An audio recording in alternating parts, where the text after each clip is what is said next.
Quand la plus puissante sonde spatiale de l'histoire a paniqué, ce n'était pas à cause d'une supernova lointaine, ni d'un trou noir vorace. C'était pour quelque chose de bien plus proche et, paradoxalement, infiniment plus inquiétant. Ce soir-là, dans le silence des salles de contrôle, le cosmos a glissé un avertissement, aussi discret qu'un frisson, mais assez fort pour bouleverser tout ce que nous pensions savoir sur l'ordre de l'univers. Le 6 août 2025, l'humanité suspend sa respiration. Cette date, d'apparence banale sur le calendrier, restera gravée dans l'histoire scientifique comme le moment où l'inconnu a frappé à notre porte.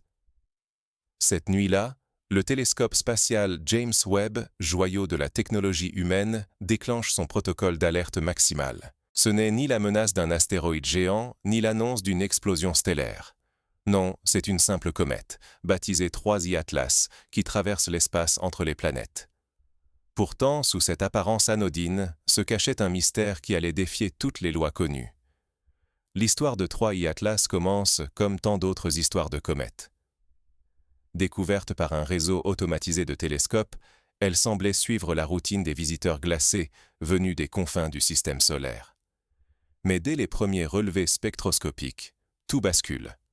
Les instruments du James Webb enregistrent un signal impossible. Au lieu de la vapeur d'eau attendue, c'est le dioxyde de carbone qui domine, 8 fois plus que prévu. Cette anomalie ne se contente pas d'être rare. Elle est, tout simplement, impossible à produire par la nature seule. Aucune comète, même interstellaire, n'a jamais montré un tel déséquilibre. Pour saisir la portée de cette découverte, imaginez un orchestre jouant une symphonie où soudain, tous les instruments s'arrêtent, sauf un tambour qui martèle un rythme inconnu. C'est ce que ressentent les chercheurs devant le spectre chimique de 3I Atlas. Une note discordante, criarde, qui attire l'attention de tous. La comète semble éveillée, alors qu'elle devrait sommeiller, gelée dans l'ombre du système solaire. Pour donner un exemple concret, dans le passé, même la célèbre comète Borisov, venue d'un autre système, n'avait affiché qu'un rapport de 0,5 entre le dioxyde de carbone et l'eau. Ici, le ratio de 8:1 défie toutes les statistiques connues. L'inquiétude grandit quand la composition dévoile un nouveau mystère. Les instruments détectent une abondance de nickel pur, sans trace de fer en proportion normale. Ce déséquilibre est d'autant plus stupéfiant que dans tout l'univers, nickel et fer sont inséparables. 15 parties de fer pour une de nickel, selon les analyses des météorites tombés sur Terre depuis des siècles.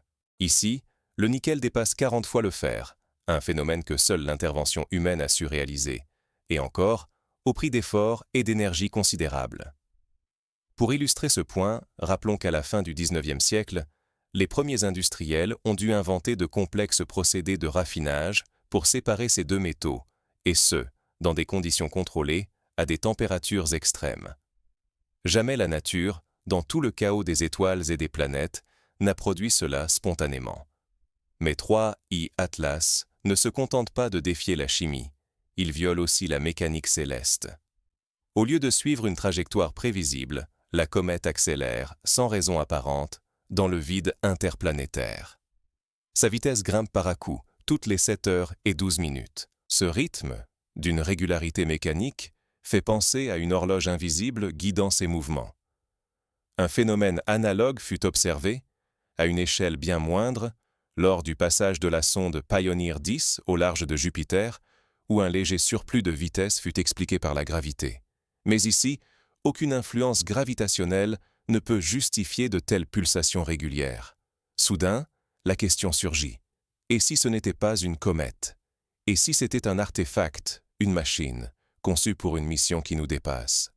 Dans les salles de contrôle de la NASA, de l'ESA et des observatoires du monde entier, le doute s'infiltre comme un brouillard.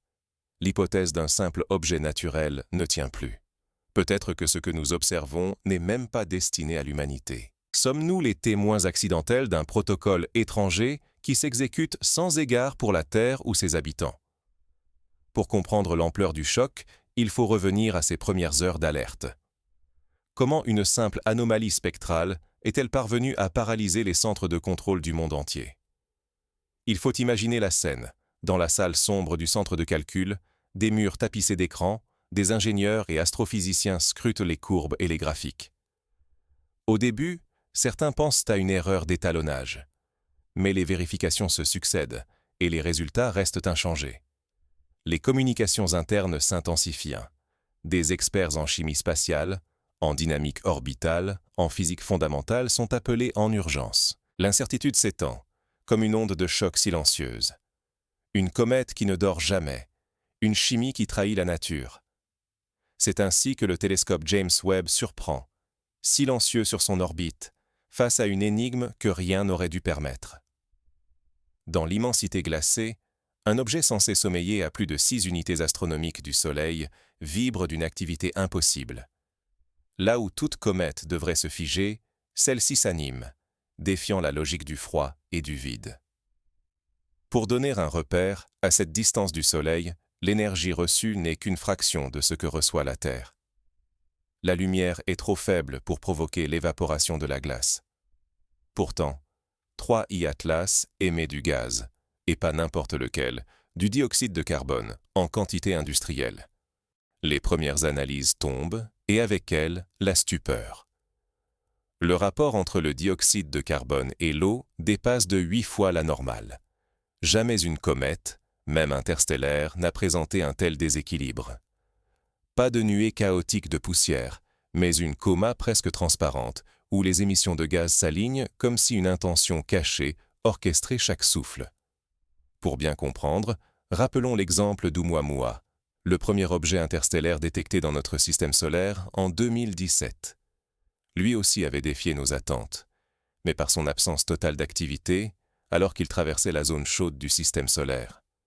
3I Atlas, à l'inverse, est actif là où il ne devrait pas l'être, et inactif selon les critères habituels. Puis, la révélation qui glace le sang. Le spectre détecte du nickel pur, massif, sans trace de fer. Une aberration totale. Dans le cosmos, ces deux éléments se tiennent toujours par la main, leur ratio ne dépassant jamais l'unité. Ici, le nickel écrase le fer, dans un rapport de plus de 40 contre 1.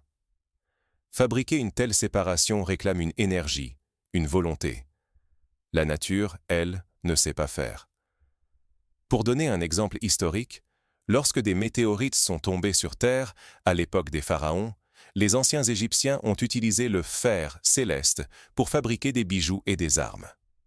L'analyse moderne de ces objets a toujours révélé un mélange typique de nickel et de fer, jamais une prédominance aussi extrême de l'un sur l'autre.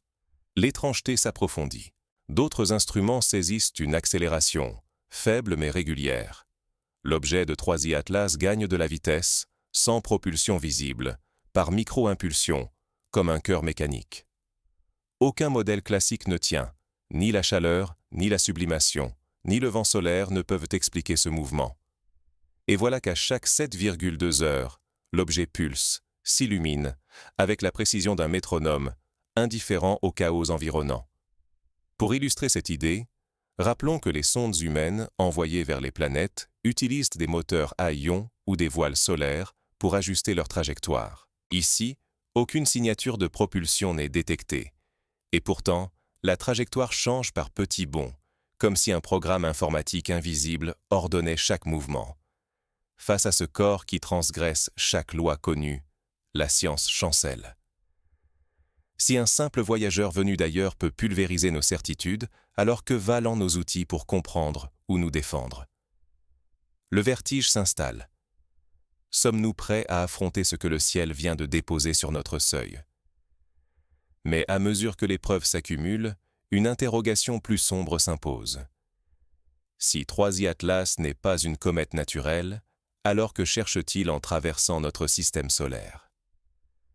La panique n'a pas encore gagné le public, mais dans les couloirs feutrés des observatoires, la tension monte. Chacun sent que ce secret ne pourra plus rester contenu bien longtemps. Des réunions d'urgence sont convoquées, à huis clos, pour discuter de la marche à suivre. Faut-il alerter la communauté internationale ou garder le silence afin d'éviter la panique? Quand la nature s'efface, il ne reste que l'intention. Face à 3I Atlas, toutes les certitudes scientifiques vacillent. Sa signature chimique défie la logique. une abondance déconcertante de nickel, mais aucune trace de fer. Dans tout l'univers connu, ces deux métaux sont inséparables. Leur proportion, immuable depuis des milliards d'années, est ici fracassée. Ce n'est pas un hasard. Séparer le nickel du fer exige une énergie démesurée, une technologie, une volonté. Pour donner un exemple contemporain, il faut plusieurs étapes de raffinage industriel à des températures supérieures à 1500 degrés Celsius pour obtenir du nickel pur à partir de minerais. Même dans les usines modernes, ce processus laisse des traces de fer. L'objet qui traverse notre ciel semble avoir été conçu pour une pureté inatteignable par la nature. Les spectres révèlent des volumes massifs de dioxyde de carbone et de nickel, dans des proportions inconnues ailleurs. Ce ne sont pas des caprices de la physique, mais des mélanges qui rappellent des procédés industriels, pas le chaos stellaire. Aucune réaction naturelle ne façonne un tel alliage, surtout dans un environnement aussi gelé et isolé. L'étrangeté ne s'arrête pas à la chimie, s'arrête. 3i Atlas accélère, ralentit, puis pulse à intervalles réguliers. Tous les 3/4 de journée, il s'illumine brièvement, comme s'il suivait une horloge interne. Ce rythme n'est pas un hasard, mais la marque d'une mécanique contrôlée, répétée sans défaillir. Des hypothèses surgissent. Certains parlent d'un vaisseau, d'une sonde, d'un artefact mu par une propulsion inconnue. Rien que cette idée suffit à bouleverser l'ordre établi. Si l'objet est artificiel, il n'est plus question de simple découverte scientifique, mais de la preuve d'une intention étrangère, distante, peut-être indifférente à notre sort. Cette onde secoue aussi notre histoire. Des archives anciennes, en Égypte et en Babylonie, décrivent des objets venus du ciel, faits d'un métal où nickel et fer défiaient leurs propres lois. Le mythe du métal céleste traverse les âges, un écho venu d'un passé obscur. Le lien devient impossible à ignorer lorsqu'un signal électromagnétique, enfoui dans les émissions thermiques de 3i Atlas, est déchiffré. Ce signal ne ressemble pas à du bruit, mais à une structure, des cycles mathématiques parfaits, des motifs qui rappellent l'ADN, les architectures sacrées, les obsessions de ceux qui bâtissaient nos temples. Le message, intense, cohérent, traverse l'espace. Il atteint la Terre. Mais à qui s'adresse-t-il ? Et si ce n'était pas à nous, si 3i Atlas est bien artificiel, alors l'enjeu dépasse la curiosité. Ce n'est plus de science qu'il s'agit, mais de survie. L'humanité doit accepter qu'elle n'est peut-être ni la cible, ni même une variable centrale dans ce protocole. Les conséquences sont vertigineuses. Perdre la certitude de notre solitude, voir notre histoire bouleversée, comprendre que le ciel ne nous appartient pas. Un silence s'installe, pesant, alors que la communauté scientifique hésite à publier l'intégralité des données. Que faire, maintenant que l'inconnu nous observe peut-être ?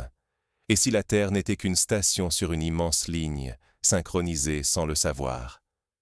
Et si tout ce que nous croyons observer n'était pas un appel, mais l'activation d'un processus millénaire, dépassant toute volonté humaine ? Depuis plusieurs semaines, les observatoires captent des ondes ultra-basses, toutes les 7 heures et un cinquième. Des pulsations régulières, presque imperceptibles, traversent le champ magnétique terrestre. Cette cadence trouble les chercheurs. Elle correspond exactement à la rotation de 3i Atlas, telle qu'observée lors de son passage. Comme si l'orbite de l'objet réveillait un mécanisme enfoui au cœur de la Terre. Pour mieux saisir la portée de ce phénomène, rappelons que sur Terre, certains animaux migrateurs utilisent les variations du champ magnétique pour s'orienter. Les pigeons voyageurs, par exemple, ou les tortues de mer. Mais jamais une influence extérieure n'avait été détectée de façon aussi précise, avec une régularité qui défie le hasard. Le signal n'est pas d'origine céleste. Il vibre à l'intérieur même du globe, amplifié dans ses strates profondes, comme si notre planète appartenait à un réseau silencieux qui attendait d'être réactivé. Cette découverte rappelle le concept de la résonance de Schumann, ces ondes électromagnétiques qui parcourent l'atmosphère terrestre et qui, selon certains chercheurs, pourraient être influencées par des phénomènes exogènes. La trajectoire de 3i Atlas défie toute logique naturelle. L'objet évite systématiquement astéroïdes, lunes, planètes, suivant une route qui semble écrite à l'avance. Cette trajectoire traverse une zone de résonance gravitationnelle, longtemps considérée comme un concept mathématique abstrait, mais qui pourrait être un point de passage cosmique. Pour prendre un parallèle historique, lorsque les navigateurs portugais du XVe siècle ont découvert les courants marins de l'Atlantique, ils ont pu traverser des distances immenses en suivant des routes précises, inconnues jusque-là. Peut-être que 3i Atlas utilise un courant gravitationnel, invisible à nos instruments, mais parfaitement maîtrisé par son concepteur. Soudain, toutes les émissions d'Atlas cessent. Plus aucun signal. Les radars se taisent. Les spectromètres n'enregistrent rien. Pourtant, le silence n'est qu'une façade. Quelques heures plus tard, Atlas modifie légèrement sa trajectoire, mais ne quitte pas la région. Au lieu de s'éloigner du système solaire, il se stabilise dans une zone entre la Terre et Vénus. Les ingénieurs spatiaux connaissent cet endroit pour ses anomalies gravitationnelles, où nos satellites subissent de mystérieuses perturbations. Simultanément, des radars détectent sur la Lune des échos inconnus, des modulations faibles, régulières, similaires à celles notées lors du passage d'Oumuamua. Comme si la Lune devenait à son tour le relais d'un signal étranger. Encore plus troublant, les analyses spectrales des vapeurs émises par Atlas révèlent des motifs répétitifs. Une structure qui rappelle un code, voire un schéma moléculaire analogue à de l'ADN.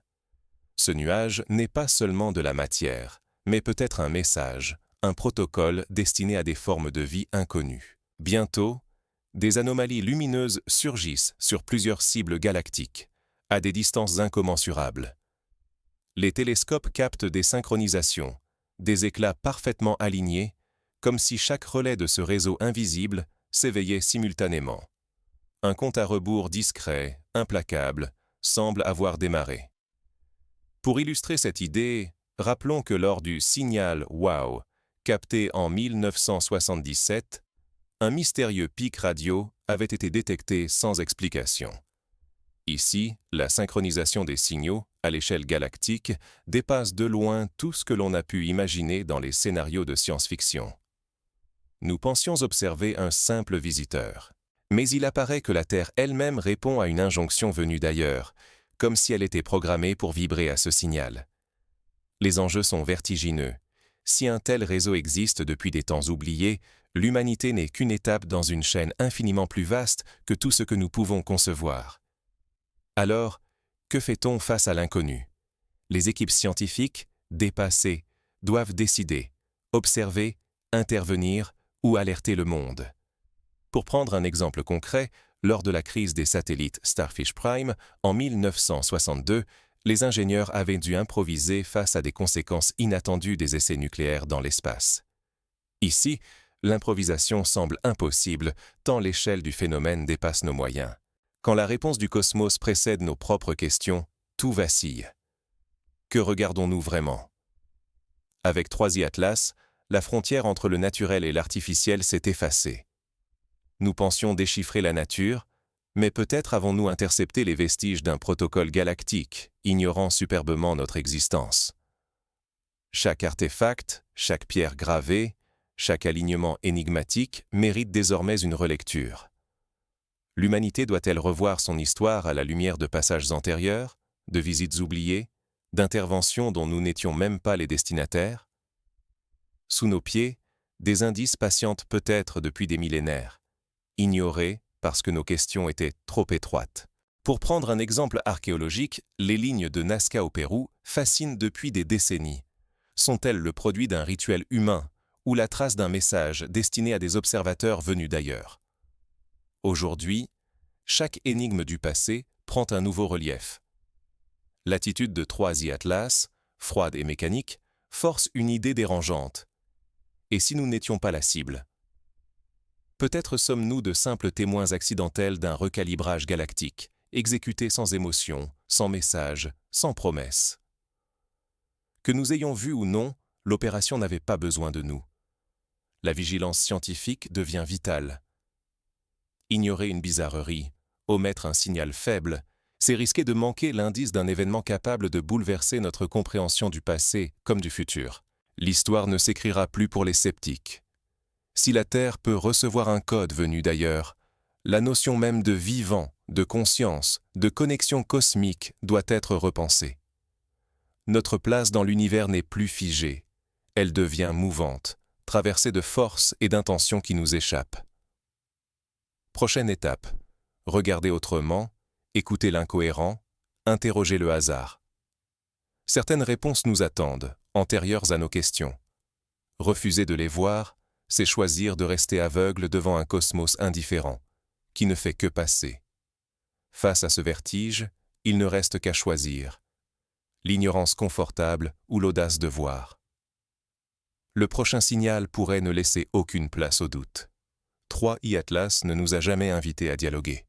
Atlas ne nous a jamais. Sa mission était scellée avant même que nous le remarquions, et nous n'en connaîtrons probablement jamais ni la nature ni la portée.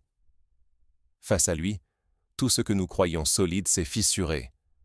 Les lois que nous pensions universelles ont été transgressées. Et soudain, l'inconnu n'était plus une simple hypothèse, mais un fait brutal. L'univers n'est pas centré sur l'homme. Il n'a jamais été façonné pour notre compréhension ou notre confort. Des semaines durant, les observatoires les plus puissants de la Terre ont braqué leurs yeux sur 3I Atlas. Ils ont traqué ses émissions, examiné ses cycles, disséqué sa lumière. Mais derrière la précision glaciale de ses rythmes et la violence de ses rejets, c'est une évidence qui s'est imposée. Ce que nous avons vu ne s'adressait pas à nous. Aucun signal, aucun langage, aucune tentative de contact. 3I Atlas n'a pas cherché à être perçu. Sa route, son comportement, tout évoquait l'application stricte, inhumaine, d'un protocole étranger. Il a traversé notre voisinage sans détourner sa trajectoire, comme si notre présence n'avait représenté qu'un détail, un simple accident du calendrier cosmique. Ce qui devrait nous inquiéter, ce n'est pas seulement ce que nous avons observé, mais ce que nous avons préféré ignorer. Le vrai risque, c'est de croire encore que l'inconnu nous laisse intacts, que ce qui dérive dans l'ombre du cosmos ne peut pas bouleverser notre sécurité ou nos certitudes. Car si 3I Atlas est bien le produit d'une technologie étrangère, tout en lui l'atteste, alors, ce jour-là, la solitude humaine a cessé d'exister. Nous ne pouvons plus prétendre que le ciel nous appartient, ni que nos récits tiennent encore debout. La peur ne réside pas dans la rencontre, mais dans l'indifférence de ceux qui passent, accomplit sa tâche et disparaît sans se retourner. Peut-être avons-nous, impuissants, assisté à l'activation silencieuse d'une connexion millénaire, ou à la reprogrammation discrète de notre monde, de ce que nous croyons nôtre. 3. Atlas n'a laissé que des questions, pas de réponses. Il a réveillé en nous le soupçon que l'univers suit des règles qui nous échappent encore. Notre erreur la plus fatale serait de refermer ce dossier, de classer l'affaire parmi les énigmes éphémères. L'histoire ne s'arrête pas ici. Elle commence à peine. À nous de regarder le ciel autrement, d'admettre que nous ne sommes ni seuls, ni centraux, ni même concernés par les décisions majeures de ce théâtre cosmique.